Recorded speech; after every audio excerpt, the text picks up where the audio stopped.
Yo, welcome to an episode of Superkick Podcast. I'm your host, Ringside P. Hope you guys are having a great week. Hope you guys watched SmackDown. I know you guys did. I know you guys watched Bad Blood. We're going to get into a little bit of that. We're going to do a little bit of highlights from both shows. Before we get started, make sure you like, subscribe, share, comment, give me feedback. Check out the reels, check out the shorts, check out the Superkick store, check out the TikToks, check me out on Spotify, check me out on Table As the Bumps, y'all. Let's get into it. I'm going to kick off with SmackDown. Melo versus Andrade. Man, these dudes are just phenomenal. No, sorry, not Melo versus Andrade. Melo versus AJ Styles. AJ Styles comes back. You know, it's been a while. He's been gone since Backlash. I think that they think that was. He's back again. Has a match against Carmelo. Great match. Hurts his ankle. So it was like, oh man, do we know if it's real? Is it a work? Is it a shoot? Is it fake? Who knows? Is it a real thing? So he's back. He wins the match due to forfeit because AJ can't continue. LA Knight hits Melo with a BTF. This dude stands straight up like a bowling pin upside down, man. Like, Melo is one of the best sellers right now. I'm gonna do something to see like the top 5 sellers in the league right now. In WWE, but Melo is definitely up there. Love him every time what he does. Can't wait to see Melo versus LA Knight. And we gotta get that 7. We gotta get that match 7 between Melo and Andrade. Can't wait for that. We got that dumpster match. Another big highlight from Friday Night Smackdown. Michin versus Chelsea Green. Match was a lot better than I thought it was gonna be, man. Chelsea Green, she delivered. We gotta let Chelsea Green cook. We gotta let her cook more. Like, she's great in ring. She's great on the microphone. She's great in her promos and her vignettes and all that stuff, man. That bump that she took for at Money in the Bank off the ladder through the 2 tables, like crazy. This crazy bump that she took outside of the ring on the ring apron, powerbomb through a table into the dumpster. Pops up out of the dumpster, covered in trash. Just Chelsea Green is it, man. Like, I want to see more of her, and I know she can go, man. So I want them to let her off the leash before she can do more in ring too. So because she's killing it everywhere else when it comes to professional wrestling in WWE. So how you feel about Chelsea Green, man? I needed a Naomi turn. That's all, pretty much. I needed a Naomi to turn heel, to do something different. I don't know what, but I think it's time for Naomi to turn. I think I said it before. What do you guys think? Let me know. We get into the last thing of the night. Triple threat ladder match for the tag team championships. We got DIY. We got the Street Profits. We got the Bloodline. Tama Tonga Loa. Jacob Fadu comes out talking about how you better love your tribal chief. I almost started to love my tribal chief, even though he isn't my tribal chief. But he come out, craziness, crazy spots as usual. Not the best triple threat ladder match, but man, DIY, the Prophet, Montez Ford, man, he needs his time. It's time for Montez Ford to do his thing. Let me move over a little bit. It's time for Montez Ford to get out and do his thing and really get that singles run. Like, I like them as a tag team, but Taz is that dude, man. He be just doing the most. He's crazy with it, man. Like, it's time for Montez to really shine. Get a singles push. I don't know to what yet.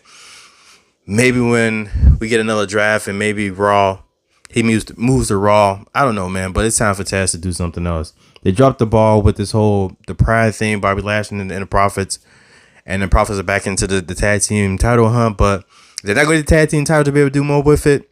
I hate to say it, but it might be time to split them up. I don't know. What do you guys feel? Let me know.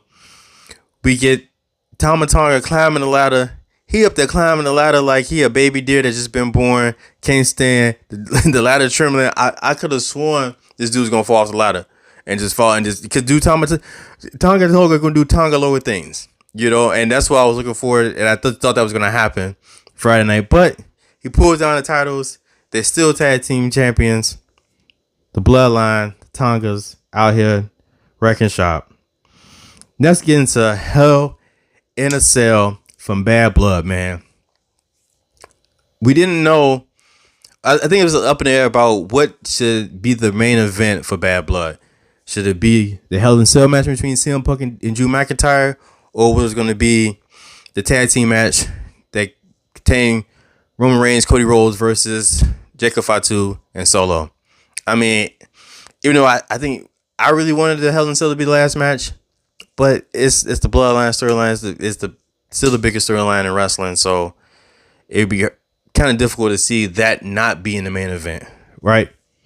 But Hell in a Cell kicks off the PLE, and dude, excuse me, CM Punk, yo, the Drew McIntyre craziness, blood. We knew it was gonna be blood.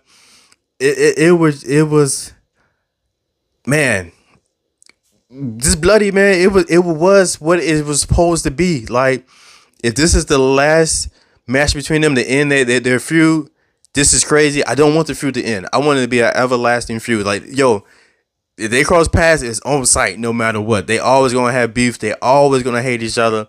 It needed to be like some 50 Cent and Ja Rule. Like, they just gonna have beef forever.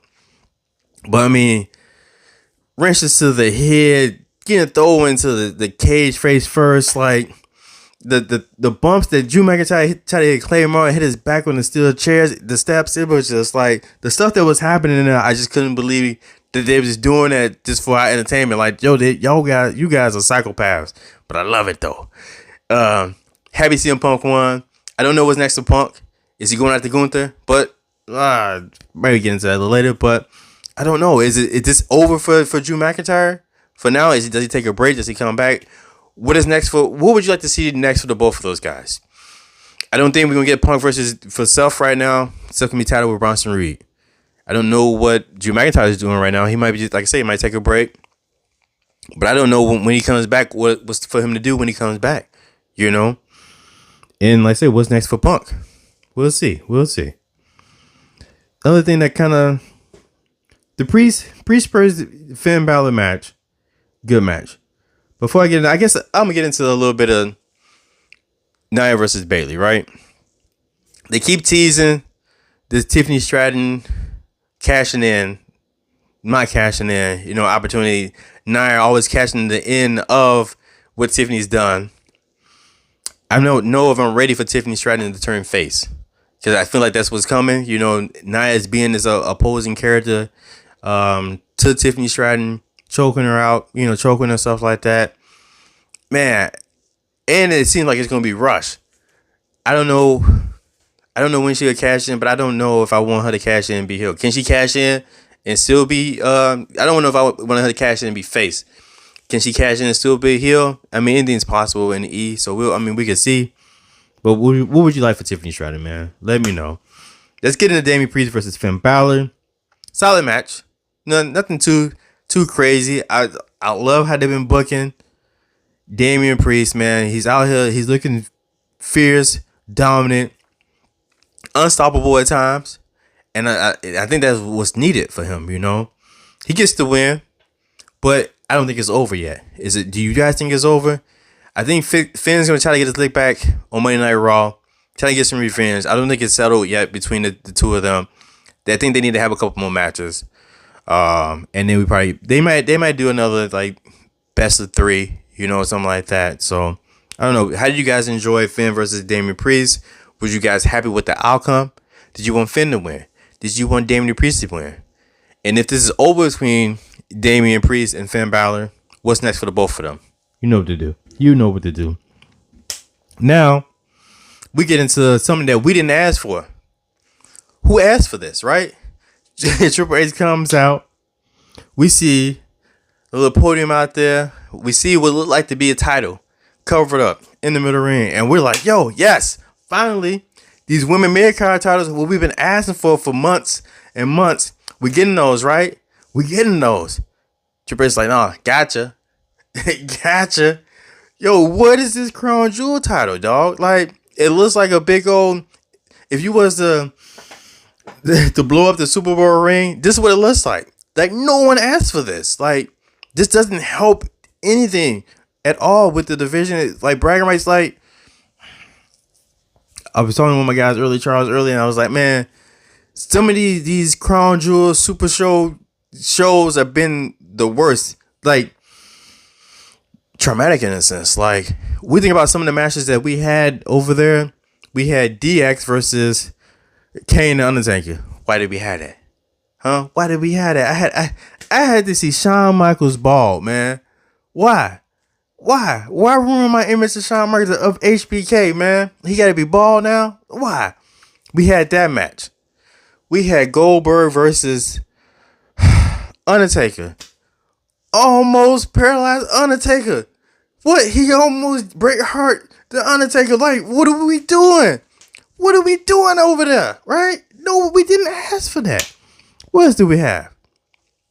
I think we had Brock Lesnar versus Cain Velasquez over there as well. Who needed that? Who asked for that too? I didn't ask for that. Did you ask for that? I didn't ask for that. Who asked for that? Nah, I don't know. And then I think the most traumatic match that happened was I gotta bring myself to even say it. Goldberg versus The Fiend. With Goldberg beating The Fiend. Who asked for this? Like, who was like, yo, yeah, Goldberg versus The Fiend. Goldberg goes over. What? Why? No one needed that. No one wanted that. Man, R.I.P. The Fiend, Bray Wyatt. But man, pain in my soul. Rivalries came back in this Liv Morgan versus Rhea Ripley with Dominic Mysterio in the Shark Cage match. And solid match, man. I like this homewrecker move. This should be her finisher. This should be Liv Morgan's finisher. The homewrecker should be Liv Morgan's finisher. But decent match. The ending, a lot of confusion in the ending. I like the spot that Dominic Mysterio had. He fell out the cage, hanging from his ankle by a chain. Rhea Ripley comes out and shooting like a piano. And the ref again. Like, what happened with the ref and being by Rhea? Then he was by the ring. Then the bell rung. Then Raquel put Liv over top of Rhea. And we was going to get a pin. And there was qualification. And I'm like, what is... It's like glitching. Like, I don't know what was happening. But... That's going to answer what's going to happen next for Rhea Ripley. She's going to be facing Raquel Rodriguez, and I think that is a good matchup. But what do you guys think, right? Let's get into this last match of the night, man. The Bloodline. Solo Sikoa, Jacob Fatu versus Cody Rhodes and Roman Reigns, right? Cody Rhodes has the band plan. They having WrestleMania entrances for some reason at Bad Blood, and I don't know how you guys are sneaking these people out so quick. Like, I remember being at WrestleMania, watching the Mariachi band come out for Seth Rollins, and it was like 10,000 of those dudes. And then so now you combine that with the band, the marching band, the girls dancing and stuff, and then you swap them out with all the classical orchestra. We had them guys come out, and like it's like 50 of them and 50 of them, and it's like, dude, how y'all doing this so much? But it wasn't a match I particularly liked because it was too slow. Man, that too. Yo, why was Bad Blood 3.5 hours? Who asked for that? Who asked for 3.5 hours? It was 5 matches. Five matches. It was 3.5 hours. Like, dude, like it should have been like 2.5 hours match. Maybe 3. 2 and 45, yo, 2 and something like that. But 3.5 hours, like no. I saw the old couple in the crowd in the front row, and I'm like, yo, man, like how y'all making it through this, y'all? Like it's way too long. But 3.5 hour show. The match is the match, and I think it was more hype. Rewind. More credit to CM Punk and Drew McIntyre, because I was saying before that the promos were outshining the matches per se, the first 2 matches, but this last match lived up to the hype, to the promos, to everything. Like they did justice to their feud. So man, I don't want it to end, but anyway, it was pretty much a hype match, right? We got the Bloodline versus Roman. Roman has been back to WrestleMania. He's taming up with Cody Rhodes, the man who took his title from him. How are they gonna coexist together against the Bloodline? Can they work together? Can they be successful? Is someone going to turn to someone else? Is Roman tired of Cody Rhodes being in the way of his life? You know, can you push him out of the way of his life? Who knows what's going to happen, you know? And the match is slow. I didn't get the real square off between Jacob Fatu and Roman like I wanted to. So maybe we might get that later on. But you knew the Bloodline was coming. You know the Tonkas was coming. They said, "Oh, the Tonkas are not here, dude. Y'all, they're pretty much down the street, man." You knew they drove up there. You know they was with Solo and Jacob the whole time, man. They come out, interfere, looking like the Bloodline's gonna win, but there's this mysterious figure that black hoodies are the thing. So like if you see people in black hoodies, they must be getting ready to interfere, right? Dude in a black hoodie. Standing, you can tell by just by the silhouette, just by the profile that who it is, but we're not sure who it is, right? Superkick, pow! Superkick, pow! Superkick Podcast. Pulls off the hoodie, pulls off the bandana. It's Jimmy. Where have you been, Jimmy, man? But it don't even matter anymore, man. Not on time, but always on schedule, man. Jimmy Uso is back. Came back to help his cousin out. Yo. They get the victory. We get the embrace. We get the looking like, yo, man, like you did that for me. You did that for me. So I did it for you, Oos. I did it for you, Oos. They hug and it's like, man, it's a warm feeling, man. Like you gotta love it. I'm happy that Jimmy Uso came back. I think I wonder if he ever, really knows that people were missing him. People are really missing Jimmy Uso, and I think that has to be a great feeling. Like, yo, man, we missed you out here in these Wrestling the Street shows, so we glad to see that you back. He's back. They leave, walking down the ramp, getting ready to head back to the back. Cody still sitting in the ring. He get jumped 4-on-1, getting stomped out. Jimmy looking like, yo, man, we gotta go back and help him, Oos. We gotta go back and help him. And Roman's like, yo, one time thing, Oos. No, we ain't doing nothing. Come on, man, we gotta go back. We gotta do what's right. They do what's right. They take out the Bloodline. They stand in the ring. Roman pick up the title and hand it to Cody. Before he hands it to him, he looks at him like, yo, yeah, we all know that this is Roman's. It still should be Roman's. It should have been Roman's till right about now. He could have lost it by now. He could have beat that Hulk Hogan record. But whatever. Roman hands the title back to Cody. They stand in the ring. Then all of a sudden, if you smell, the final boss music drops. The Rock is here. He does some cryptid 1, 2, 3. Puts up the 1, 2, 3 throat cut. I don't know what that is about. Then he walks off. And yeah, it's The Rock. So it's chills. It's electricity because it's The Rock, right? But what was that? Huh? What was that? Don't know what that was. And I still didn't find out what it was anyway. Rock leads to the back. I see back later on IG. Rock cuts a promo. It says the final boss at least 50 times. Still doesn't say anything. So who knows what we're going to get. I didn't know what was going to happen that night when the Rock came out. I thought The Rock was throwing up the 1, 2, 3 and it's going to be a sitting to Cody Rhodes to turn on Roman Reigns. But it was like, I don't know what was going to happen. But we didn't get Cody to turn on Roman. But later on, we did get KO to turn on Cody Rhodes in the back outside, caught by fan footage like it was World Star. Stumped out Cody Rhodes, and I like that. Now we blend in the lines between scripted, reality, cinema, whatever you want to call it. Like, yo, you just use the fans to catch the footage and made it viral. Like, yo, y'all just using when people use the tools properly. Like, it's a great thing, right? So that was cool to see. I don't know what's going to happen with The Rock. I watched him do this 3-minute promo and then didn't make any sense of anything. He just got in the truck and then he drove off. He played music while he was talking and I couldn't hear what he was saying because the music was too loud. And you could have just put the music in post editing, or if you was going to edit it or whatever. I didn't know what the point of that. I think it was too much. I think he was trying to do too much. Yo, saw Dusty Rhodes picture say, yo, I love you, but I hate your son. Saw John Cena, so go eat some Fruity Pebbles. I don't know, man. It's crazy. If The Rock is back, he better be back. You better be back until to WrestleMania.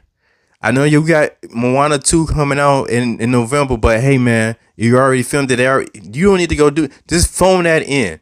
Come over here, so we can wrap up this Bloodline storyline, and we can just be done for now. Because I don't need The Rock holding up the storyline, being away, filming movies, doing random stuff, selling tequila, making Project Rock Under Armour shoes and shirts and stuff like that. Yo, come here, finish the story up so we can proceed to something else, man.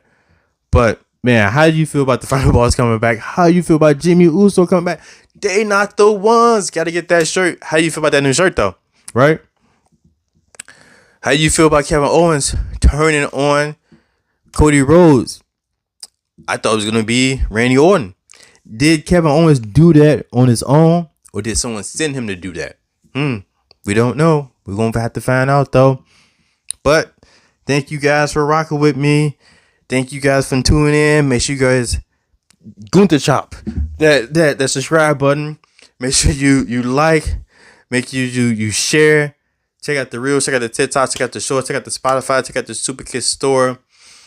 Excuse me. Check me out on Table Ladders and Bumps. Man, check out the What Ifs. Again, I got one coming out this week, hopefully. Yeah, I should. I got one coming out this week. Check it out. You check it. Check out the past ones in the meantime. But until then, adios. Peace.